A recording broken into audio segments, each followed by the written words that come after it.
How's it going, guys? And in this episode I'm going to teach a lot of you higher levels how to get easy gold in Rucoy Millionaire.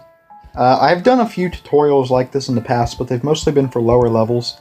So I've decided to make one for the higher levels in the game, just because it is harder at times, you know? I mean, maybe you're already experienced enough to know where to get gold as a higher level, but it can be difficult at times if you don't really get lucky with the drops. So for the first place that I recommend is literally just the skeletons and the vampire zones.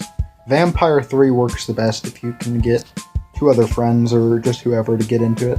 You can just go to town and get some noobs or something, I don't know. But overall, it works like it's a really good zone to go to because you can get a lot of money really quickly. Obviously, you don't get the money from the monsters, you get the money from the drops.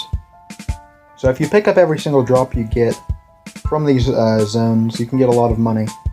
Usually Vampire 3 has a really high drop rate, and I've had inventories of the stuff full before with like, I usually go in there with like no potions other than mana, like maybe 200 mana potions and, I don't know, 2,000 arrows, and I come back with a full inventory in sometimes less than 20 minutes. And I can sell that for about 100k, 150k depending on what I got. And then I can go back and make more money. So it's just a pretty good place to make easy money at. And on to the next place. Obviously you have drows, but I don't farm at drows as much as I used to back in the day. Drows really has never been that great for drops. Yes, the drop rate is somewhat decent here, but are the drops much higher quality than the vampire and skeleton drops? Not really by much, and here they're a lot rarer, but if you do get lucky, maybe get lucky in Drow 3 or Drow 4. Drow 1 is alright, but I mean, do you really want to come here when there's all the trainers? Then again, Drow 3 also has trainers, so yeah, I don't know, it's kind of hard to really choose a place in Drow to farm, but Drow 4 really sucks because of all the platforms. So do I recommend Drow for gold? Yes, but it's not the number one place. 20 minutes of farming here, you might get about 80k. Maybe a little bit less. It really all depends if you get any drops or not. On to the next place, which is Lizard 1 through 4. Obviously, high levels farm here a lot, and I know why. It's a very great place to farm. Possibly the best place to farm for gold. Possibly. Depending on how good you are. For Lizard 1 through 4, I'd recommend 4 and 3. 3 only if you can't get into 4. But if you farm for about 20 minutes in Lizard 3, you might get about 100k maybe. But in Lizard 4, you'll get a ton of money. You'll probably get about 200 to 250k, depending on how much drops you get, of course. Or what drops. It does depend. For Dragon 1 through 3, I'm still walking there, but I can still talk about it before I get there. Through Dragon 1 through 3, obviously what you want to do is you want to farm Dragon 2 and 3.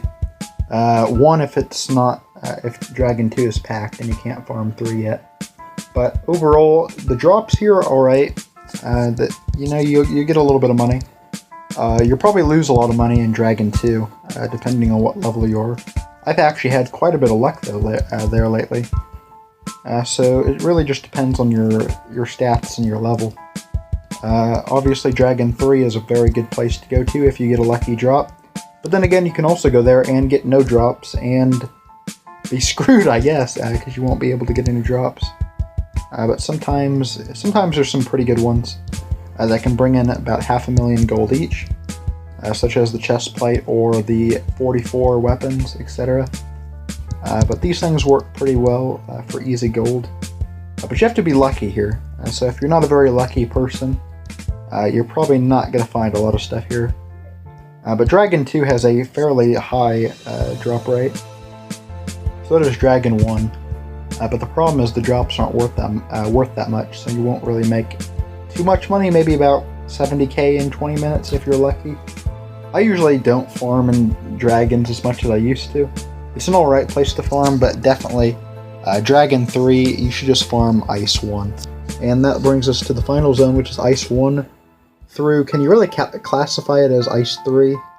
I kind of classified the whole Ice 2 as just a catacomb of tons of stuff. You really can't classify an Ice 3, Ice 2, etc. It's kind of just one huge little place. Ice is kind of just a maze, to be completely honest, of just different rooms you can go into. But Ice is a fairly good spot to farm if you're high enough level. If you're an archer, some people have said that archers and mages cannot farm here. Yes, you can. You just have to be good enough at kiting, etc., so you do not die. The Yeti may be a problem, but just try to find Yeti that aren't in the small corridors. If you can find Yeti that are in somewhat decently sized areas, for where it's easier to kite at, then you can usually fight the Yetis with little to no problem, and it's somewhat easy at times. I've farmed a few Yetis, but I don't really get lucky on drops, so I usually decide not to farm Yetis. Maybe I should farm more Yetis, but I don't know, I don't have a lot of luck at Ice, it seems. I farm here for usually a pretty long time and never come up with drops, but if you can kill them quick enough, I'm guessing 20 minutes and you might have millions of gold on your hand, if you're lucky. You have to have luck. Obviously you need to be able to farm here for quite a long time in order to get a drop, but each drop in the Ice zone, other than a few of the weapons and the archer hood and the wizard hat and robes, usually fetch about 1,000,000 gold each. So here you can make some of the most money in the game. Obviously, if you can get the drops from the Yetis and the Ice Dragons, you've just definitely doubled, possibly tripled your gold right there. Now, if you can get a max Ice Shield, you have about 10,000,000 gold on your hands, possibly. Obviously, it depends how long you want to sell the stuff for, so you might have to lower your price a little bit. But if you can find these items, you can make a ton of gold really quickly. And then again, I haven't even brought up bosses yet, but if you can find bosses, they also help. Sometimes you can get a few extra gold here and there. Overall, I hope this guide kind of helps you. It's not really for lower levels. It's for mid-level to high level who are just kind of in that little zone. They're not really a high level yet. They're kind of just still in that mid-range zone. So I hope this little guide helped you out. And if it did, leave a like, subscribe, and remember, Bellsprout is the best Pokemon. Peace.